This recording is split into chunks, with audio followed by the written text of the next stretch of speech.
श्री वामन द्वादशी की जय, भक्तिनोद ठाकुर आविर्भाव महोत्सव की जय, श्रीमद् भगवद गीता की जय, श्रील प्रभुपाद की जय। सत्यानंद चित्त सत्येक पक्षे सर्वाध्यक्षे भक्तिरक्षाध्यक्षे श्री गोविंदे विश्वसर्गाधिकंदे पूर्णानंदे नित्यमास्तां मतिर्मे अज्ञानिरधिरुपैधि अविशेषं भक्ति पराभजति परिपोषमुच्चैः तत्त्वं परं स्फुरति दुर्गमम् अभ्यजस्रं सत्कुण्यभृस्वरचितं प्रणमामि गीतं गौरां सुखः सत्कुमुदप्रमोदि स्वाभिक्रियागोस्तमो निहन्त श्रीकृष्णचैतन्यसुधानिधर्मे मनोत्तिष्ठन् स्वरतिं करोतु प्राचीनवाचः सुविचार्यसोऽहम् अज्ञोऽपि गीतामृतले सलिप्सुः यतः प्रभोरे मदेत तत्र सन्तक्षमत्वं शरणागतस्य सर्वोपनिषदो गावः दोग्धा गोपालनन्दनः पार्थो वत्ससुधीर्भोक्ता दुग्धं गीतामृतं महत् गीता सुगीता कर्तव्या किमन्ये शास्त्रविस्तरैः यस्वयं पद्मनाभस्य मुखपद्मात् विनिश्रिताः स्वधर्मज्ञानवैराग्यसाध्यभक्त्येव गोचरः नारायणः परब्रह्म गीता शास्त्रे समेरितः ज्ञानकर्मात्मिके निष्ठे योगलक्ष्ये संस्कृते आत्मानुभूतिसिद्धर्थे पूर्वषट्केन च वदिते। नमो विष्णुपादाय कृष्णप्रेष्ठाय भूतले श्रीमते भक्तिवेदांत स्वामिति नामिने नमस्ते सारस्वती देवे गौरवाणी प्रचारिणे निर्विशेष शून्यवादी पाश्चात्यदेशतारिणे जय श्री कृष्ण चैतन्य प्रभु नित्यानंद श्री अद्वैत गदाधर श्रीवासादि गौरभक्तवृंद हरे कृष्ण कृष्ण कृष्ण हरे हरे हरे राम राम हरे हरे योऽन्तः प्रविश्य वाचमां प्रसुप्तां सञ्जीवयत् अखिलशक्तिधरस्वतां न अन्याप्तः हस्तचरणश्रवणत्वगादीन् प्राणान् नमो भगवते पुरुषाय तुभ्यं पान्त्वस्मान् गुरुहूतवैरिबलवन्मातङ्गमाद्यद्घट कुम्भोच्चातुर्विपाटनादिकपटुप्रत्येकवज्रायिताः श्रीमत्कण्ठीरवास्य व्रतसुनकरा धारितारातिदूरप्रध्वस्तत्वान्तशान्तप्रवदतमनसा भाविता भूरिभावैः। Hare Krishna. Thank you very much for again giving me a chance to talk here. Last time we had a very good program. We had very nice kirtan also. I remember Mangalarti kirtan. Everyone were dancing around. One Western devotee was also there, no? He was from US. So he was inspired from Mangalarti kirtan. He started singing Tulasi Arti also in the same manner. He was trying to sing with his full energy Tulasi Arti, and the whole building was shaking. So there is a beautiful verse in Upanishad which speaks about what is real knowledge. Now we are all students here, and the student means we are expecting knowledge. That's the whole reason that why we go to college. Except in some cases my father or my mother pushed me to go to college, so I am coming. But mostly we all come here to get knowledge. So what is knowledge? So in the Upanishad it gives a very beautiful thing, a beautiful idea. But before that I will just give you a small analogy to understand what is real knowledge means. Now consider you have a jewelry shop, and all the jewels are there, and everything is neatly arranged. Not anything, not only jewelry shop, any offices or any, in your case we can take your college itself, your college and your laboratory or your what do you call, computer lab. You have computer labs also, no? Still they have. So in computer lab you have. So one day what happened? Your college is holiday. Nobody is there. So small children, like 5-6 year old age children, some 10 children, they enter inside your computer lab, and nobody is there. No securities, no CCTV, nobody is there to take care of them. They just enter inside. What they will do?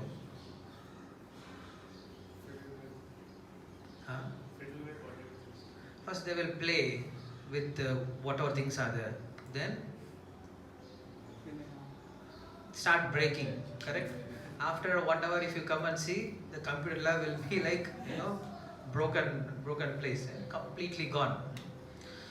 Just consider, if we go inside the computer lab, how we behave, how we deal. We go and we do our work, correct? And we come back.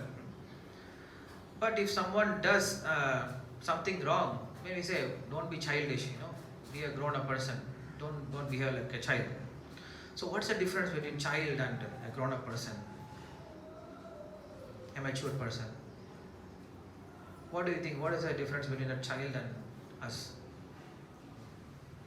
He knows what is the purpose of that thing he uses. Yes. And children? They are innocent. They are in ignorance about the things.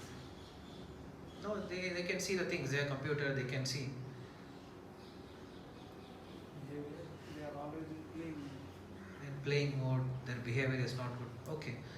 The thing is, the children, they see only two things. They have only 2D view. They see, I'm here, objects are here, so let us enjoy. Correct? This 2D view. But when we go, we have 3 views. Just consider if there is no CCTV, no security, nothing. In similar case, college is holiday and nobody is there to take care. Nobody is there to watch you. What will happen? What we'll do? Hare Krishna. Is everyone here? So when you see that nobody is there and you have all resources, you have everything. Nobody is there to take care of you. Nobody is there to watch you. What will happen? You go, 10 boys, you go there. Soon the lab will be empty. Correct? Huh? We'll bring everything. Yeah. So what makes us a responsible person? What keeps us intact with our character? Just now I gave you a clue. Regulation. Discipline. Maybe that CCTV, maybe that security.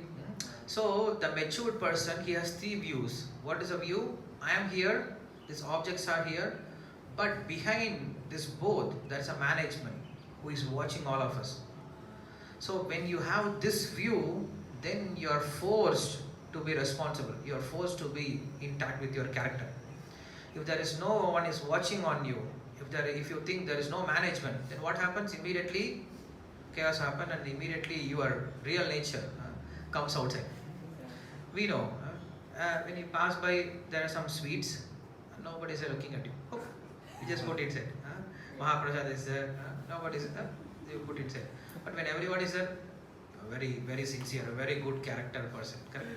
So this is the understanding that when you have this third view, that we are not alone here. There is some management behind everything is watching us. So when you have this understanding, then we try to act very sincerely, very responsibly, properly. So this is called real knowledge. That's what Upanishad says. We should understand these 3 things. Bhokta, Bhogyam, Preritaram cha Matva. It's called knowledge. 3 things. Bhokta, I am the enjoyer here, and we have objects here. But behind these 2 things, there is one more thing called Preritaram. Preritaram means one who controls both the things. Like I have said, this computer lab.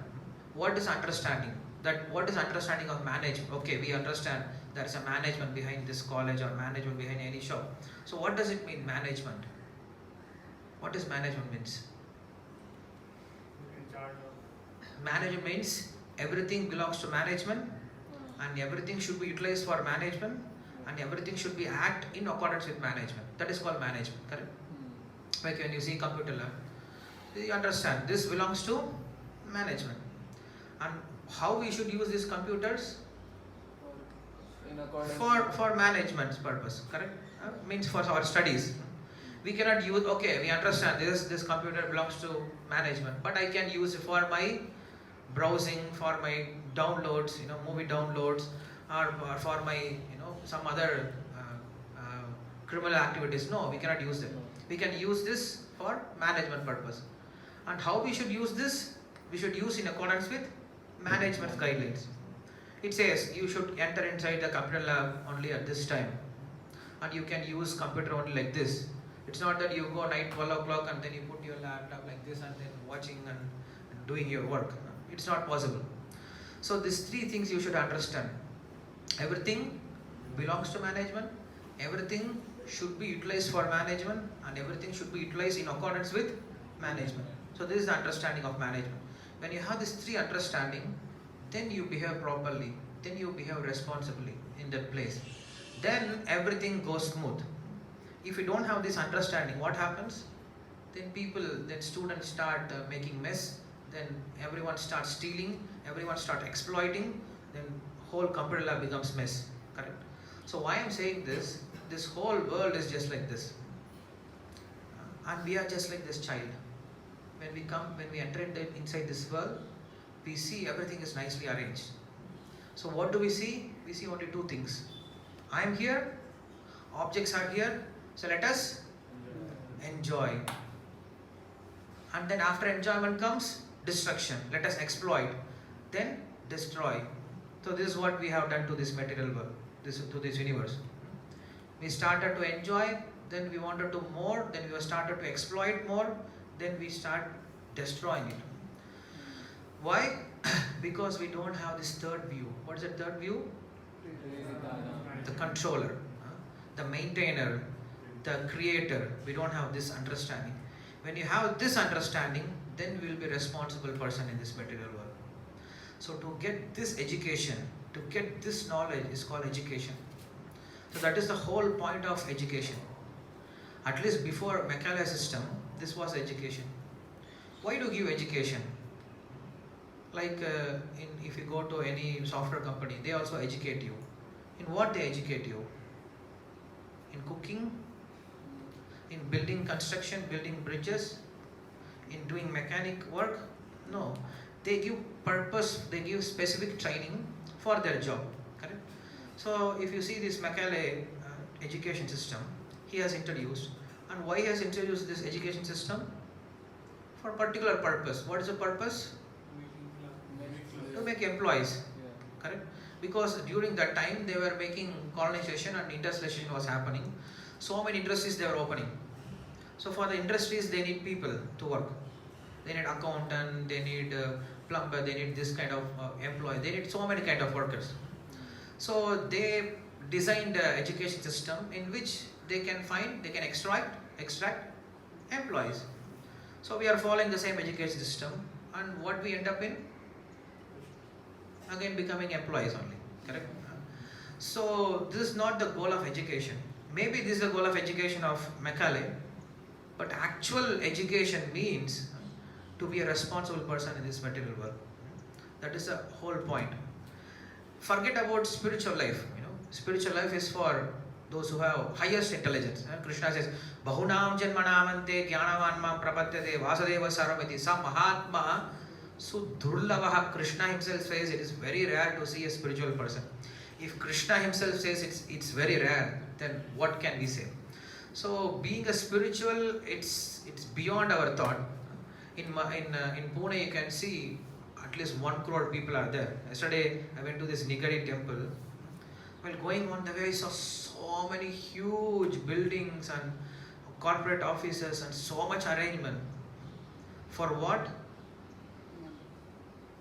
For just simply to enjoy your senses, simply to gratify your senses. So much arrangement. How many of them are taking to the spiritual life? Very less. So forget about spiritual life. At least if you want to have a proper material life, proper peaceful material life, then you should have this understanding that everything belongs to God and everything should be utilized for God and everything should be utilized in accordance with God. So this understanding if you have, then you will have a peaceful material life also. If this is not but what we say, of the people, fight by the people, for the people. But the real understanding is of God, by God, for God. That is our understanding. So we have become so self-centered, we put ourselves in everything. I am there. I am. Who are you? Who are you? Just see the whole creation. Whole creation is so huge. And this whole creation, our Milky Way is very small. In that Milky Way, our solar system, very small. In that solar system, our earth, very small. In that earth, our living space, very small. In that living space, our Pune, very small. In that Pune, what is this area? Bibewadi. Huh? Bibewadi. Bibbewadi. Huh? So this Bibbewadi area is very small. In that this street, very small. In that street, my house, very small. And I am thinking here that I am so great. Just if you understand the reality, just if you get this real knowledge, then we will automatically be very humble. So this is real knowledge. Because Vidya Dadati Vinayam. That is how saying goes. Real education gives you humbleness. If you are really educated, then you become very humble. Why? Because you understand that I am very small, I am very insignificant. Those who don't know anything, they boost themselves. They think we are great. Even the scientists, those who studied nicely science, they understand, yes, we are nothing. This half-baked science, or those who are new, they jump, they make big noise. Oh, we are there, we are everything, we can conquer, we can control. But one who learned science very nicely, then he can understand, then he can appreciate the God's creation. Then he can appreciate the design of the God. So this is the purpose of education in our culture, at least in our Shastra. This is the purpose of education, to understand that we are not alone and we are a responsible person, and we are just given a chance here to live in this material world just like a guest. So we come here, we utilize everything for the welfare of this world, and then we have to go back. So until you are here, you live properly, you try to help others, you behave yourself properly, and get out of this world. This is the understanding of our education. So when this education is not there, then whole world is suffering. The whole world is suffering because of lack of this education. So I just wanted to make this one important point, that what is real knowledge. So with this understanding, we'll go to Bhaktivinoda Thakur also. So if you see our Acharya, Srila Prabhupada, his Guru Maharaj is Bhaktisiddhanta Saraswati Thakur, and his father is Bhaktivinoda Thakur. So Bhaktivinoda Thakur, he was born in very aristocratic family, and then from his young age he was having this inquisitive nature to know about this creation, to know about Shastra more. So because of this nature, he was searching many different kinds of knowledge, and he was trying to study also various literatures, and at last he found them in Gaudiya literature, in Chaitanya Mahaprabhu's teaching. Then he was studying, and then he got a very good job as a lawyer also, as a judge. He was what do you say? The magistrate. Yeah, magistrate. So he was a magistrate, and he was taking care of his family, he was taking care of his profession, he was taking care of his spiritual life. So he was managing everything, and also he was managing his health also. So I think most of you have heard about his daily schedule, how he manages his life. So it is said that he just goes to sleep for 2 hours a day. He just sleeps for 2 hours a day, and remaining time he utilizes in his profession, in his spiritual life.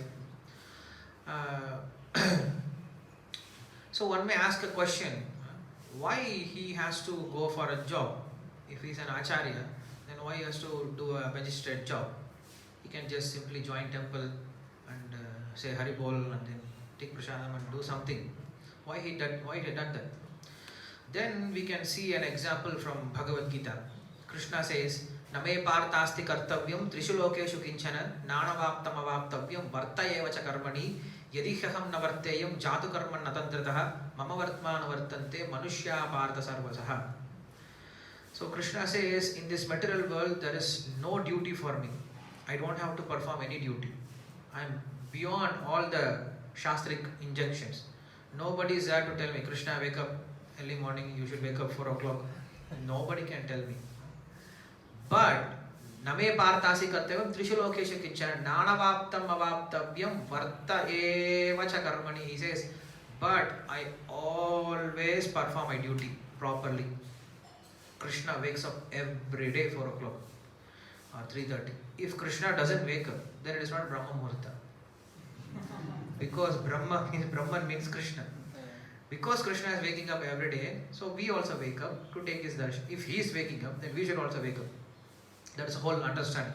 So Krishna says, whether you wake up or not, I wake up every day. So starting from waking up in the early morning, he does all kinds of his duty. And who is the proof? Narada is the proof. When Narada went in the Dwaraka to see how Krishna is managing, Krishna doesn't have one house. Krishna has 16,108 house. Now Narada wanted to go and see in each house Krishna how he is performing his duties. So I went to one house and he saw Krishna is just taking bath. In next house he is just preparing for Sandhya Vandana. In next house he is performing Sandhya Vandana. In next house he is taking care of cows. Next house he is taking care of brahmanas. Next house he is taking care of elderly people. Next house he is giving bath to children. Next house he is sending them to Gurukula. Next house he is fixing marriage for his daughter. Next house is some boy has gone to some other place to kidnap a girl, so he has gone to rescue that boy. In some house there is some problem between two people, so he is trying to resolve that. In some places some businessmen have come for some business purpose, so he is talking with them. In some houses Pandavas have come, so he is taking care of them. In some houses he's just playing with his wife. In some houses again in the afternoon he is taking prasadam and he is going to sleep. So in this way, when Narada went to each and every house, he saw Krishna performing all kinds of duty. So at last Narada fainted. He could not believe. Is this Krishna?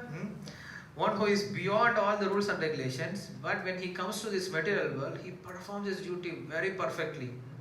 Nobody performs duty like this. Because Krishna said, Madhurdevo Bhava, Pitrudevo Bhava, Satyam Pada, Dharmanchara. Just to make this word true, he has to go to forest for 14 years when he came as Rama. So whether we are following or not, he is following. That is how it goes. Those who are making the rules, first of all, they should follow. So that's what Krishna says. Yadi aham na varteham jatakarma natandritaha mama vartmanu vartante manushya partha sarvasah. If I don't perform my duty properly, then people will follow me. They will take my bad example and they will follow. This is how we are. We don't take good examples. We always look for bad examples in this material. Bad thing goes very easy. You can find bad people very easy. Just step out of your room, you will find everywhere. But to find a good example, to find good friends, to find good qualified people, it is very rare. You don't have to search for bad things. It comes to you automatically. But for good things, for good association, you have to search. So, when we see Krishna or when we see Rama, we don't see his good qualities. We immediately go for his bad quality. Why Rama done like this? Why Rama has killed Vali from behind? Why Rama has to abandon Sita? Why Rama has done this? He has unlimited good qualities. We never go for the good qualities. And Krishna, oh, why Krishna done this? Why Krishna has done that? Why Krishna is stealing the clothes of gopis? Why Krishna is performing like this? Do you accept Krishna? Do you accept this Leela, Krishna stealing gopis' dress? Yes. Okay. From where do you get this information? From Srimad Bhagavatam. Okay. The Srimad Bhagavatam, it says Krishna is Antaryami in everyone's heart. There is nothing to hide. You cannot hide anything from Antaryami. He always with you. He is always with you. And Antaryami has nothing to do with this material body. So do you accept that? No, we don't accept it. Then forget about speaking about this Leela, correct? Why do you speak about this? You don't have to speak. If you accept completely Krishna. Otherwise you don't accept Krishna. So this is how people, they misinterpret. Like this, we can give hundreds and thousands. Everything has explanation in Shastra. But the thing is, it is not understood. It is not educated properly. People nowadays, everything is printed. All the Shastras are in the printed form. So everyone can take anything and start reading. So previously it was not the case. Shastras were given to a qualified person after seeing the motivation of that person. Why he wants to study the Shastra. If the motivation is not proper, then we don't teach him that Shastra. Like we teach chemical engineering. Now, many people are doing this chemical engineering. So he teach chemical engineering to everyone. What happens if he has a bad motivation? What he does? Builds bomb. He uses and makes bombs, or he makes some other acid and kills so many people. So knowledge is very powerful. Knowledge is a weapon, but it should be handled properly, and it should be handled to a person properly. So that's why previously not everyone got all kinds of knowledge, and whatever is necessary, the knowledge was given. Like when you go to a company, it is not that you get passwords of all the system. You cannot say, why I'm not getting manager's room password, why I'm not getting his log number. We are equal, we are democracy, we should be equal. No, it doesn't work there. Why you want this password? It's not your work, it's my work, we say. In a similar way, the particular knowledge was given to a particular person according to his nature, according to his necessary, the knowledge was given. Guru sees what is his nature and how he is going to utilize this knowledge, whether it is harmful or not, whether it will create a problem for him. So accordingly, he gives a knowledge. That is the whole point of our traditional education system. But nowadays, everyone is given every kind of knowledge. So ultimately, when you come out of college, we don't know what to do. Everyone is put inside the same cooker and given cooked. So when you come outside, you don't know what is your real nature. So previously, Krishna says, Nahi kaschit chanamapi jatutishtak karma krita karyate havasyak karma sarva prakriti jair gunaihi. Everyone was working according to their nature. Now we say no job satisfaction. Correct? Everyone says, I have no job satisfaction. Why? Because that is not your nature. You are doing something against your nature. Nobody wants to go for it. Why? It is not your nature. But you see business people, those are making big monies. You don't have to push them. Go for a job. Go and open your shop. You have to push them. Come out of shop. Close the shop. Forget about shop. Come to home sometime. He's expanding. He's building more and more shops. Still 80 years old. You can see many old people. They're still sitting in the shops and selling in the counter. They ask, why do you work so hard? Even in the 80s. Oh, I'm working for my children. Oh, what your son is doing? He is having shop in the next street. So you can see their mood. You don't have to push them because that is their nature. That is their nature. So if you are doing something according to your nature, then you love to do it. That's what Krishna says. If you do according to your nature, you will love to do it. So that was a training previously. The education was given according to your nature. But nowadays we don't find that. Like for example, if somebody is having the nature of a business person, he's having business mood. So if you train him like a doctor, what will happen? He will do business there. Whoever comes, he will cut, put and then take money. If somebody is having the quality of a kshatriya, to manage, to protest, to fight, and you put him as an employee, what he will do? He will form a new union. He will become a union leader and he will fight. This is our company. You should give this much share. He will protest. He will make a problem there. And if somebody is having the nature of a brahmana, and you put him like a salesman, so he goes and tries to sell, and then person says, really this is working? No sir, actually this is not good, but I am told to sell this, so he will speak the truth. So no sales will happen. So he cannot speak lies, and Vaishyas, they should speak lie. When you go to a shop, they will say, just for you alone, because you are wearing tilak, you are a devotee, so for you alone we are giving this much. No any profit. Who sells without profit? Come on, who sells without profit? Nobody does. Everyone has some profit in their mind. So we should work according to our nature, or we should get educated. Education means basically training for our maintenance. So this both things we should have. So we should maintain ourselves and we should get out of this world also. This both the things are called real education. So previously the education system was focused on this thing, to maintain yourself properly and to get out of this material properly. So what is real work? So after education we go for work. What is work? What is karma? Karma means that which helps you to get out of this world. Or in Bhagavad Gita, Visarga Karma Sangita, Krishna gives a very good definition for karma. What is work? Work means, in this material, work means to maintain yourself, correct? But Krishna gives a different idea. He says, what is work? Work means karma visarga sangita. Visarga samhita means that which helps you to get next life is called karma. That which helps you to get next birth, it's called karma. That's what he says. So that is the whole understanding of our Vedic knowledge, that the goal of human life is to get out of this material world. Like when you enter inside a job, you are appointed, you got selected inside a job. So you are entering inside a job. What is the thing that you ask in the company first? Salary. Huh? We don't work free, sir. We want salary. How much salary you will give? Then? Roles and responsibilities. Like that. Okay. Then? Huh? Work hours. I cannot work whole day, sir. Please tell me how much I should work. Then? Holidays. Holidays. Will I have holidays or not? Yes. Then? Bonus. I just work for my salary. I need some little bribe also to work. Yes. Increment. Yeah. That's what. Increment, bonus. So first thing we should ask, what we should ask means, what is my role? Correct? Without asking that, everything else is useless. You go and ask, what is my salary? What is my work time? What is my bonus? Where is my increment? Where is my... Everything you can ask.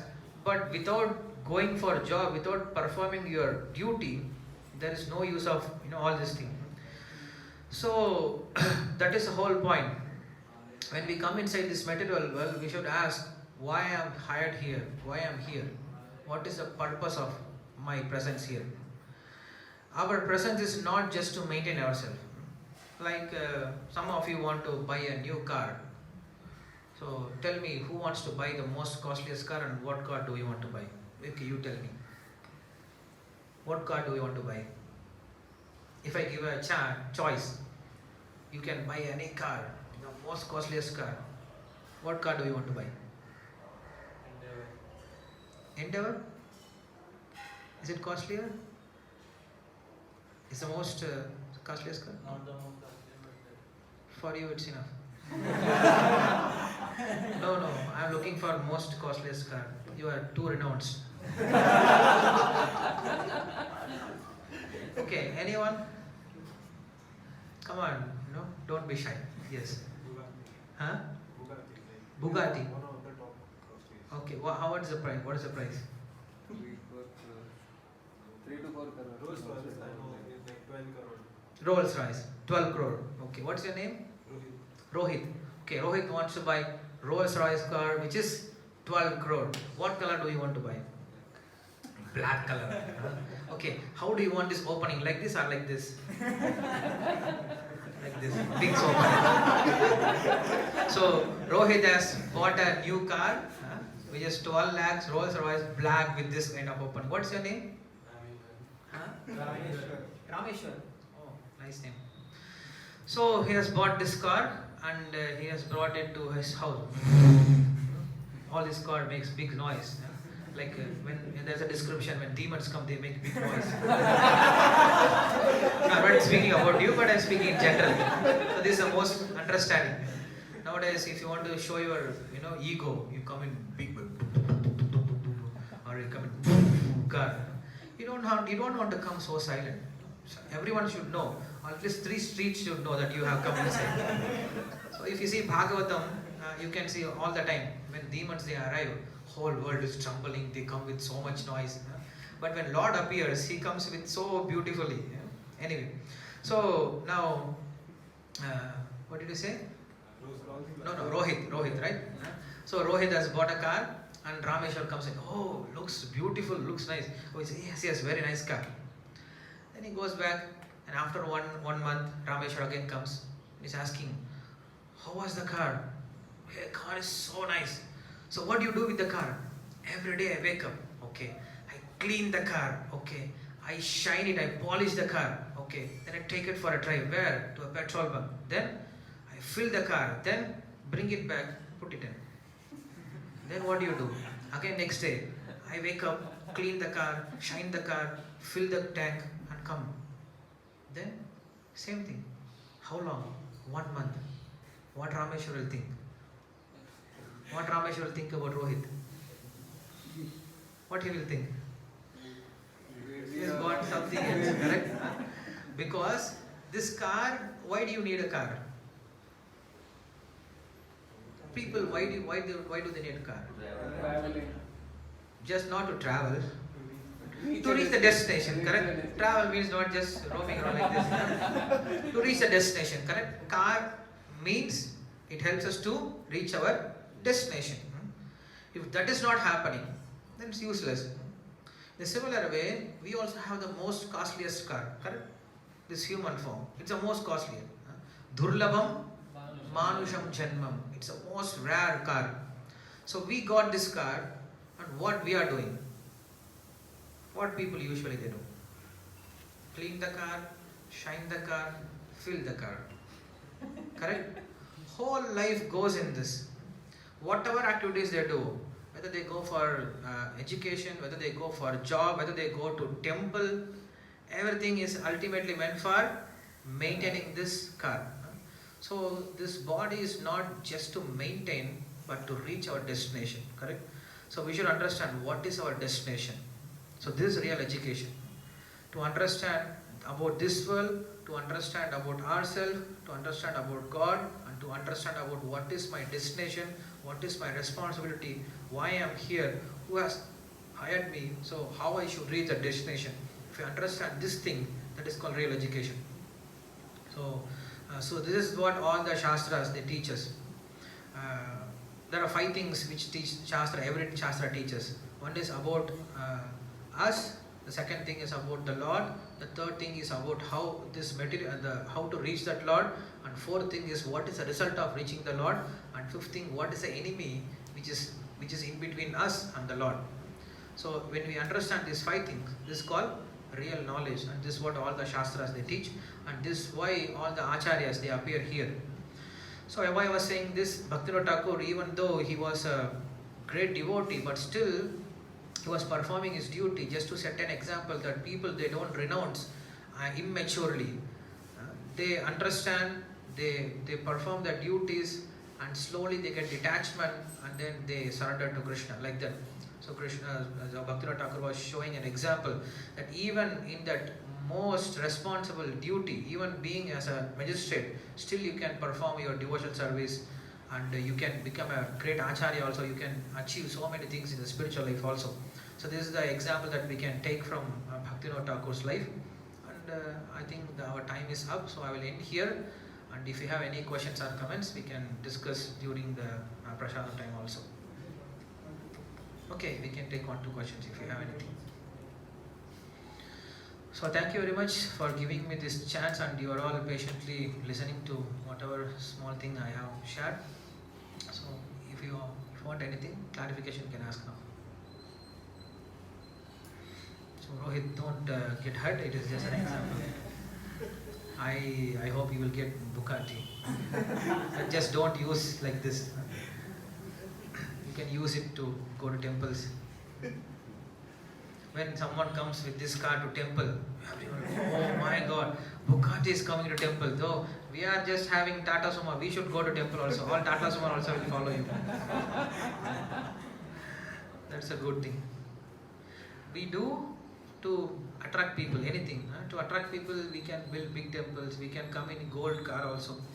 Prabhupada says the same thing. When reporter comes and asks Prabhupada, Swamiji, why you come in such a big car? Prabhupada was coming, I think, in Rolls Royce. So they were asking, Swamiji, why do you come in this Rolls Royce car?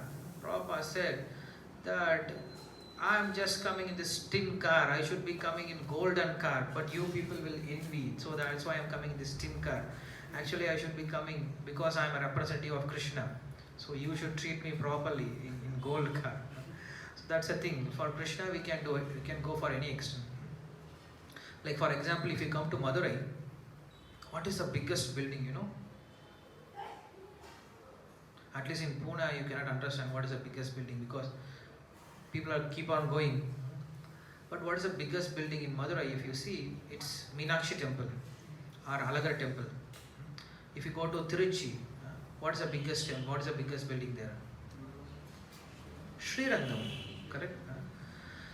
Why? Because there were hundreds and thousands of kings were there ruling that place. But you will never find a palace, huge palaces. But you will find temples. You go to any village in Tamil Nadu, you'll find huge temples. Why people having this concept that Lord should be given a place first. In the city, Lord's house should be the biggest one. So that was the mood. They were giving so much importance for the Lord. They know everything belongs to Lord and everything should be utilized for Lord and everything should be utilized in accordance with the Lord. So they were so happy to serve the Lord. But nowadays our consciousness is shrinking. Our God consciousness is going away. When somebody is building house, he immediately thinks, this is my master bedroom. And then he gives so much importance for toilets. Correct, nowadays. Beautiful toilet should be there. This hinderware, that parryware. Toilet is so huge that 2-3 people can sleep inside. They make such a huge toilet. But see puja room. Yeah, 4x4 is enough. Sometimes puja room is just hanging on the wall. All the lords are hanging on the wall like this. So they don't give much preference for the Lord nowadays. And they say master bedroom. Who is master? I think we are the masters here. Somebody come, this is my house. Previously it was different person's land and previously it was different person's land. How many lakhs and lakhs of people would have climbed for this land previously? So many people have climbed. This is my land, this is my land. Krishna comes and says, this is my land actually. People we don't understand. We think everything belongs to us. So this is the basic of understanding and this is a complete form of understanding. The spiritual understanding is like this. Basic and end will be the same. If you have this basic understanding, then it will take you to the highest understanding also. So if you can understand this one point, then it will bring so many auspicious things in our life, not only in our life, in the whole society also. Okay, if you don't have any questions, that means you have understood completely or you don't understand anything completely. I hope for the first option.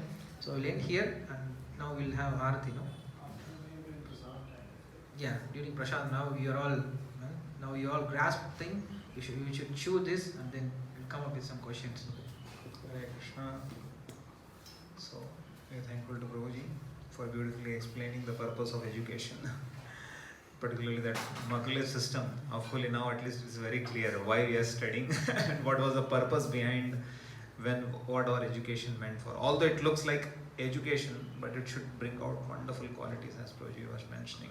Particularly with respect to one's character, what purpose of one's study and education, that has to be very clear. So our vision should change from 2D to 3D. People are changing many Ds, but at least our vision should change. The actual vision of our should change from 2D to 3D. And when it is said from material vision to spiritual vision. Prabhuji made such wonderful, and particularly Bhaktivinoda Thakur's life, our Acharya, they're showing. It's not that many of the times we feel that one has to compromise his spiritual life or one has to compromise his material life for spirit. It's not like that. And if you know in Bhaktivinoda Thakur, till his home, if you go into Godrundrip now also, there is a track laid by Britishers from his home. Till now, I don't think so any ministry is there in his home, there's a railway track, even till date today. I think if Bhaktivinoda Thakur would have today, they will make an airport at his home. But that's how busy and that's how he was there. So that's a perfect Acharya. And we are extremely thankful to Prabhuji for bringing out all the concepts and helping us to apply and think of our food for our thoughts. So let's thank Prabhuji and we hope and pray that we get his association more in future whenever he is available, whenever he comes to Pune. So by loudly chanting, let's thank Prabhuji by loudly chanting 3 times. Hari Bol! Hari Bol! Hari Bol!